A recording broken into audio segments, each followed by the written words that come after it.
சீரியல்களின் full எபிசோடுகளை Sun டிவியில் ஒளிபரப்பான உடனே எக்ஸ்க்ளூசிவாக சன் நெக்ஸ்டில் மட்டும் ஃப்ரீயா பாருங்கள். வச்சிரம்மா. இந்த பையனை வச்சுக்கிட்டு ஓஹோ, வீடு பூட்டி இருக்கிறத பார்த்து நான் அபிய கூட்டிட்டு மாமா வீட்டுக்கு போயிட்டேன்னு நினைச்சு சின்னையா பயந்துட்டாரு போல இருக்கு.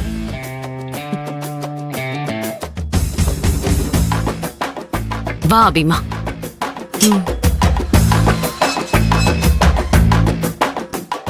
அபிமா, இவர் எதுக்கு இங்க வந்தாரு? வீட்டை விட்டு போறேன்னு சொன்னாலே சொன்ன மாதிரி போயிட்டாளா இல்லையான்னு பாக்க வந்தாரா? அது இல்ல, நம்ம வீட்டை விட்டு போயிருந்தா அத பார்த்து சந்தோஷப்பட வந்தாரா? முதல்ல இங்க இருந்து போக சொல்ல அபி. அபிமா,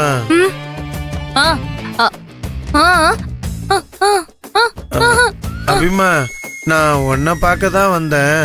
அதனால அவங்கள தேவையில்லாம கோவப்பட்டு அவங்க உடம்ப கெடுத்துக்க வேணாம்னு சொல்லு. அபிமா, என்கிட்ட சண்டை போட்டா என்ன, உன்கிட்ட சண்டை போட்டா என்ன, ரெண்டும் ஒண்ணுதானு தெளிவா விலக்கி சொல்லி அவரை கிளம்ப சொல்லு. என்ன அபிமா, அவர் போக மாட்டாரா? சரி, ஓகே, நம்ம இப்பவே நம்ம மாமா வீட்டுக்கு போலாம். அபிமா, உன் அக்காக்காரி ரோசக்காரி சொன்ன மாதிரி அவ செஞ்சாலும் செஞ்சிருவா. அதனால நானே போறேன்.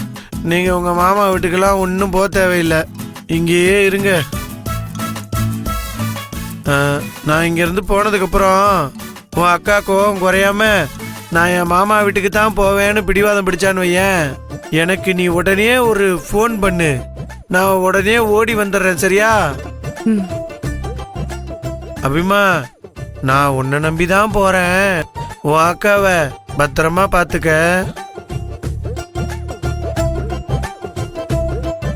இது உண்மையான கோவமா இல்ல வேணும்னே கோவப்படுற மாதிரி நடிக்கிறாளா? யார் நடிக்கிறா? யார் நடிக்கிறா? நான் நடிக்கிறேனா இல்ல நீங்க நடிக்கிறீங்களா? இல்ல இல்ல இல்ல, நான் தான் நடிக்கிறேன். ஆளை விட நான் தான் நடிக்கிறேன். எம்மா தாயே.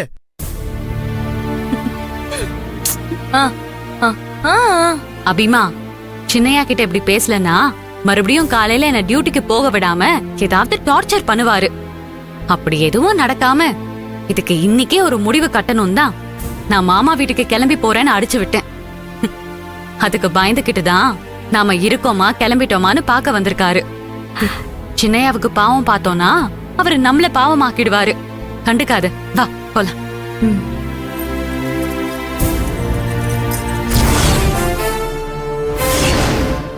பெரியமா,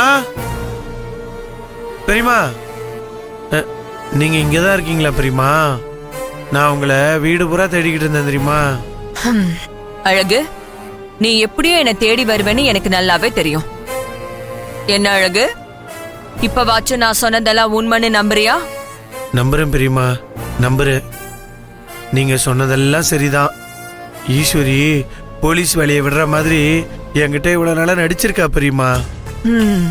சரி, இப்போ ஈஸ்வரி வேலை விட மாட்டேன்னு சொல்லிட்டா. இதுக்கப்புறம் நீ என்ன பண்ண போற? ஈஸ்வரி வேலையை விட மாட்டேன்னு சொல்லியிருந்தா கூட பரவாயில்ல. இனிமே நீங்க நான் வேலையை விடணும்னு சொன்னீங்கன்னா நான் உடனே மாமா விட்டு கிளம்பி போயிருவேன்னு சொன்னால, அதுதான் எனக்கு என்ன பண்றதுன்னே தெரியல. ஒரே குழப்பமாவும் பயமாவும் இருக்கு பெரியமா. என்ன அழகு நீ? நீ ஒரு ஆம்பளை பிள்ளை, நீ இப்படி எல்லாம் பேசலாமா? இல்ல, எனக்கு இங்க அம்மா ஈஸ்வரிய தவிர யாருமே இல்ல. அவ திடீர்னு என்னைய விட்டு போயிருவேன்னு சொல்லிட்டாளா, அதான் எனக்கு ஒரு மாதிரி தலையவே சுத்திருச்சு. என்ன பண்றதுன்னே தெரியல. உன்னை பார்த்தாலும் பாவமா இருக்கு. சரி பெரியமா, ஒன்னு சொல்றேன், அதை கேப்பியா? இனிமே நீ ஈஸ்வரிய வேலைக்கு போக வேண்டான்னு சொல்லாத. அவளை நீ வேலைக்கு போமா அப்படின்னே சொல்லு. என்ன பெரியம்மா நீங்களும் அம்மா மாதிரியே தான் சொல்றீங்க. இல்ல அழகு, நான் உங்க அம்மா சொல்ற மாதிரி சொல்லல. வசுந்தரா சொல்றதுக்கும் பெரியம்மா சொல்றதுக்கும் நிறைய வித்தியாசம் இருக்கு. நான் ஒரு வார்த்தையா சொல்றேன், தெளிவா மனசுல வாங்கிக்கோ. புரிஞ்சுதா?